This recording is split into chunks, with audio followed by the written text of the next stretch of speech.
সমুদ্রপৃষ্ঠ থেকে ৪৩৫০ মিটার উঁচুতে লোনাপানির হ্রদ প্যাংগং, পাহাড়ে ঘেরা অপার্থিব সৌন্দর্যের আধার।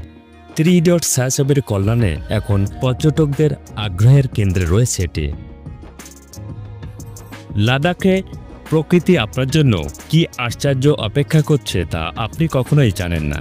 প্রায় ৪৩৫০ মিটার উচ্চতায় অবস্থিত প্যাংগং হ্রদ বিশ্বের সর্বোচ্চ লবণাক্ত জলের হ্রদ। এর জল, যা নীল রঙে রঞ্জিত বলে মনে হয়, প্রায় ১৬০ কিলোমিটার পর্যন্ত বিস্তৃত। প্যাংগং হ্রদের ১/৩ ভারতে এবং বাকি ২/৩ চীনে অবস্থিত। লাদাখের অন্যতম বিখ্যাত হ্রদ প্যাংগং হ্রদ। তিব্বতী শব্দ প্যাংগং তস থেকে নামকরণ করা হয়েছে, যার অর্থ উচ্চ তৃণভূমির হ্রদ। আপনি এখানে ঘন্টার পর ঘন্টা ধ্যান করতে পারবেন, কিন্তু তবুও এর সৌন্দর্য উপভোগ করে শেষ করতে পারবেন না। প্যাংগং হ্রদ রং পরিবর্তন করে, বিভিন্ন সময় নীল, সবুজ এবং লাল দেখায়। আপনি যদি শীঘ্রই লাদাখ ভ্রমণে যাওয়ার সিদ্ধান্ত নিয়ে থাকেন, তাহলে প্যাংগং হ্রদ পরিদর্শন করতে ভুলবেন না।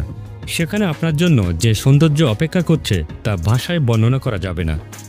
আপনি সেখানে দেখবেন, অনুভব করবেন এবং নিজের মধ্যে তা লালন করবেন এবং তা শেষ করতে পারবেন না।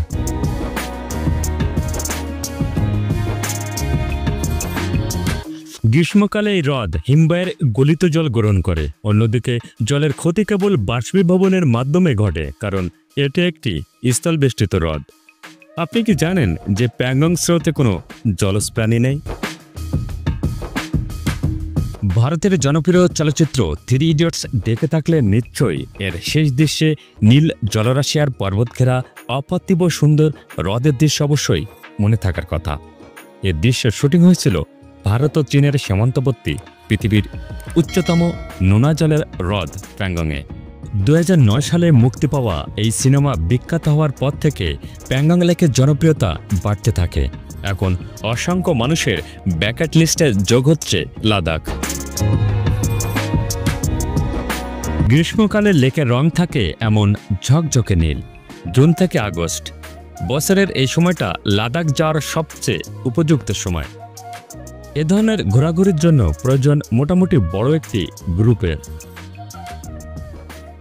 লেকের কাছে রাস্তা এমন এঁকে বেঁকে উঠে গেছে ১৪,০০০ ফুট উঁচুতে।